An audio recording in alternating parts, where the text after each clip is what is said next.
जय शिवराय मित्रांनो, योजना बंद होतील पण माहिती नाही. नमस्कार, मी संभाजी गायकवाड. पुन्हा एकदा स्वागत आहे आपल्या सर्वांचं योजना मध्ये. शेतकरी मित्रांनो, तुम्ही जर फार्मर आयडी काढला असेल तर हा व्हिडिओ तुमच्यासाठी अतिशय महत्त्वाचा आहे. तुमचा फार्मर आयडी सुरक्षित आहे की कोणी दुसराच त्याचा गैरवापर करतोय, हेच आपण आजच्या व्हिडिओमध्ये पाहणार आहोत. तर व्हिडिओ नक्कीच शेवटपर्यंत पाहायला विसरू नका. मित्रांनो, केंद्र सरकारच्या ॲग्रिस्टेक योजनेअंतर्गत शेतकऱ्यांना आता फार्मर आयडी हा दिला जात आहे.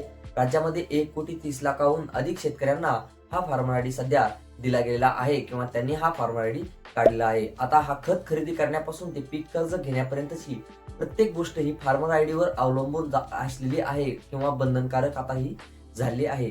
पण मित्रांनो, याच फार्मर आयडीचा वापर आता हा काय होऊ शकतो, गैरवापर होण्याची शक्यता ही सध्या काय झाली तर वाढली आहे. शासनाने या पोर्टलवर फार्मर ऑथरायझेशन हे नावाचं एक पर्याय देखील दिलेला आहे.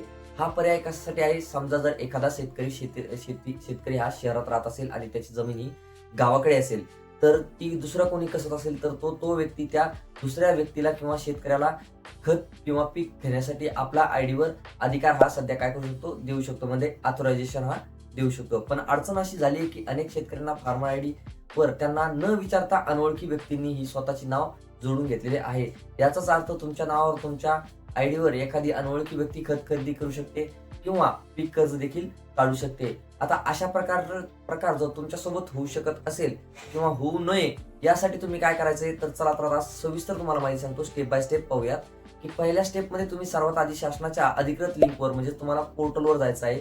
लिंक ही डिस्क्रिप्शन मध्ये दिली आहे. तिथे फार्मर आयडी लॉग इन वर क्लिक करायचं आहे. आता क्लिक केल्यानंतर काय करायचं आहे तुम्हाला, तर त्याच्यामध्ये तुमचा मोबाईल आयडी, मोबाईल नंबर आणि पासवर्ड हा टाकून घ्यायचा. त्याचबरोबर कॅप्चा हा भरून घ्यायचा आहे. त्याबरोबर काय करायचं, नंतर लॉग इन करायचं. लॉग इन झाल्यावर डॅशबोर्डवर तुम्हाला तुमची माहिती तिथे दिसेल आणि फार्मर आयडी ऑथरायझेशन किंवा फार्मर ऑथरायझेशनचा खाली पर्याय दिसेल.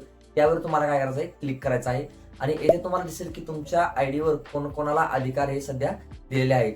सर्वात महत्वाचे म्हणजे काय, जर तिथे तुम्हाला एखादी अनोळखी किंवा चुकीची व्यक्ती दिसली तर आधार नंबर दिसत असेल तर ते नाव काय करायचं, लगेच काय करायचं, डिलीट करून टाकायचं आहे. मित्रांनो, ऑथरायझेशन देण्यासाठी ओटीपी हा लागत असतो. त्यामुळे कोणालाही अनोळखी व्यक्तीला तुम्ही कोणत्याही कामाचे कारण सांगून जर कोणी तुम्हाला फार्मर आयडी किंवा ओटीपी मागत असेल तर तो अजिबात देऊ नका. आपला पासवर्ड आणि आपली आयडी सुरक्षित ठेवा. ही माहिती अतिशय महत्वाची आहे. त्यामुळे तुमच्या गावातील एक अनोळखी किंवा ओळखीच्या शेतकऱ्यांपर्यंत किंवा ग्रुपवर नक्कीच व्हिडिओ हा शेअर करायला विसरू नका. अशाच महत्त्वाच्या अपडेटसाठी आपल्या चॅनलला सबस्क्राईब करायला विसरू नका. चला तर भेटूयात नवीन माहितीसह नवीन अपडेटमध्ये. तोपर्यंत धन्यवाद.